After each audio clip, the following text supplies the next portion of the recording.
una chica golpeada, apareció dormida entre los animales de un granjero solitario, sin nombre, sin rumbo y sin esperanza. Detrás de su huida estaba Brent Kessler, un banquero intocable que escondía una red de abusos bajo su sonrisa respetable. Pero Roy Carter, viudo silencioso, con más dignidad que palabras, convirtió su porche en refugio y su apellido en escudo. Y solo escuchen cómo ese pequeño gesto lo cambió todo, y por qué, esta vez, la justicia sí tuvo rostro y nombre. Las primeras luces de la madrugada aún no asomaban cuando Roy Carter se levantó, como lo hacía desde hacía casi 40 años, incluso después de que la vida le quitara a su esposa y dejara la casa en un silencio que nunca terminó de acostumbrarse. Vivía solo en su granja, a las afueras de Hettinger, Dakota del Norte.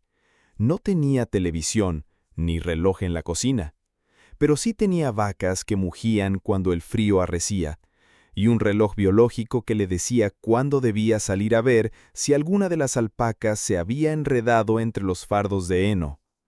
Esa mañana, algo se sintió distinto.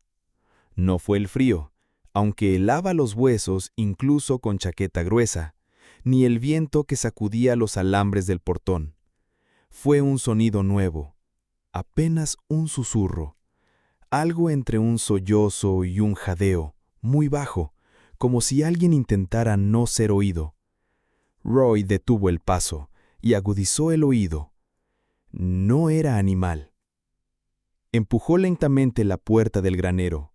El olor a paja y ganado lo recibió como siempre, pero había algo más, un leve temblor en el aire, un suspiro distinto. Avanzó con calma, dejando que sus botas pisaran suave. Pasó junto al viejo caballo y giró hacia la esquina donde dormían las cabras. Y entonces la vio. Una muchacha, apenas cubierta con una camiseta demasiado delgada para esa temperatura, abrazada a una cabra como si fuera su única fuente de calor. Estaba acurrucada sobre un costal vacío, con el rostro medio oculto por el cabello sucio. Tenía las piernas rasguñadas, los pies desnudos y cubiertos de polvo, y la cara. Dios, la cara le dolía solo con verla. Una mejilla inflamada, un ojo apenas entreabierto y morado, y esas muñecas, con marcas rojas, como si hubiera estado atada o sostenida con fuerza. Roy no dijo nada. No al principio. Solo se agachó lentamente, dejando que su presencia se sintiera sin asustarla. La chica apenas levantó la mirada. Sus labios temblaban, pero no era por el frío. ¿Agua? Susurró, sin energía. Roy asintió, sin hacer preguntas. Fue a la casa, volvió con una botella y una manta. Luego calentó pan viejo y puso miel. La chica bebió como si no hubiera probado agua en días. Comió en silencio, y después, sin más palabra, volvió a acurrucarse en el heno y se quedó dormida profundamente. Roy se sentó en un banquito cerca, sin quitarle los ojos de encima. Pasaron horas. No se movió. Cuando el cielo empezó a teñirse de gris pálido y los primeros gallos cantaron a lo lejos, ella se despertó. No se incorporó. Solo giró la cabeza, como si no pudiera permitirse moverse demasiado. Lo miró, esa vez con un poco más de conciencia. ¿Dónde estoy?, preguntó con voz ronca. En mi granja. Estás a salvo. La chica dudó. Trató de incorporarse, pero el cuerpo no le respondió del todo. ¿Cómo te llamas?, preguntó él, no como exigencia, sino como quien ofrece dignidad.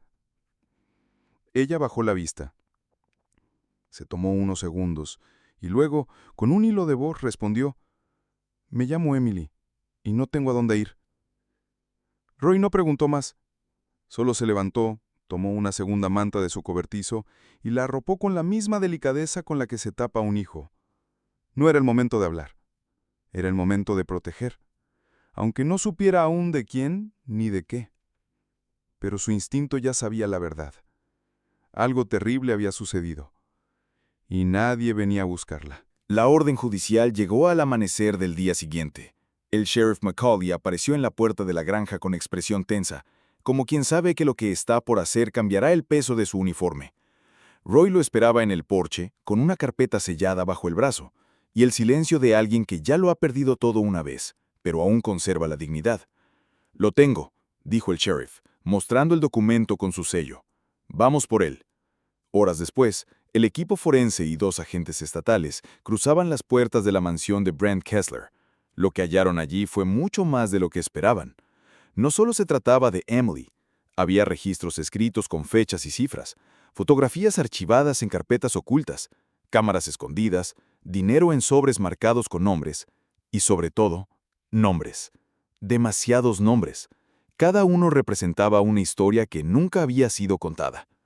Cuando Kessler fue arrestado, se encontraba en su despacho del banco, revisando estados de cuenta como si el mundo no estuviera a punto de volverse contra él. Al ver al sheriff, al principio sonrió, pero la sonrisa se le deshizo cuando vio las pruebas y la cámara de la reportera local encendida detrás. Fue esposado ante empleados, clientes y cámaras. Su imagen pública, cuidadosamente construida durante décadas, se resquebrajó en segundos. En cuestión de horas, los grupos comunitarios, las redes sociales del condado y hasta estaciones estatales hablaban del escándalo Kessler. La gente del pueblo que antes miraba a Emily con lástima o incertidumbre, empezó a ver en ella algo más, una sobreviviente, y luego, una voz. Pero Emily no buscaba ser un símbolo. Solo quería volver a respirar sin miedo. En la granja de Roy, el tiempo transcurría de otra forma. Allí, entre los establos y las cercas de madera, el mundo parecía ir más lento. Emily comenzó a ayudar con pequeñas tareas: recoger huevos, dar de comer a las gallinas, organizar las herramientas del cobertizo. Se reía cuando la cabra Flossie la seguía como un perro fiel, y Roy, sin decirlo, empezó a esperarla cada mañana con una taza de café lista. El color regresó a sus mejillas. La mirada dejó de estar siempre a la defensiva. Por primera vez en mucho tiempo, podía sentarse en silencio sin miedo a lo que vendría después. Una semana después del arresto, sentados los dos frente al campo abierto, él con su gorra vieja, ella con las botas que Roy le había prestado, compartían un café sin prisa, como si el mundo no tuviera ningún apuro. Emily giró la cabeza hacia él. Sus palabras llegaron despacio, pero firmes. «Roy, ¿te casarías conmigo?» Él la miró sorprendido, pero ella continuó antes de que pudiera responder. «No por amor todavía. No quiero promesas vacías. Pero necesito un hombre, una protección real, un hogar que no me puedan quitar. Quiero tener la opción de construir mi vida sin volver a ser propiedad de nadie». Roy no tardó ni un segundo. Su respuesta fue simple, casi como un acto de fe. Sí. Y con esa palabra, dicha sin adornos, comenzó algo nuevo. No fue un final feliz, fue un principio digno. Se casaron esa misma noche. No hubo iglesia ni flores, solo el porche de madera iluminado por las luces cálidas que colgaban de una cuerda antigua y un cielo despejado que parecía más grande que de costumbre. Roy se puso una camisa limpia. Emily llevó un vestido sencillo que había encontrado en el armario de la difunta esposa de Roy, con su permiso, con una nota que parecía flotar en el aire. Los testigos fueron las vacas del corral, las cabras en fila silenciosa y una amiga de la familia que firmó los papeles sin hacer preguntas. No fue una boda perfecta, pero fue verdadera. Fue un pacto entre 2 personas rotas que decidieron no rendirse. Un contrato de humanidad, un acto de fe, no en el amor inmediato, sino en la posibilidad de sanar. Esa noche, Emily durmió en una cama por primera vez en semanas, sin sobresaltos, sin temer a una puerta que se abriera en la oscuridad. Y Roy, hombre de pocas palabras y muchos silencios, sonrió antes de apagar la lámpara. Una sonrisa que no le salía desde que enterró a su esposa 8 inviernos atrás.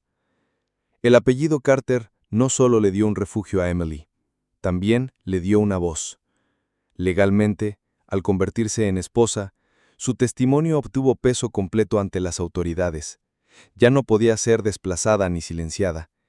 Su declaración ante la fiscalía, documentada y firmada, fue la pieza clave para que la investigación tomara forma.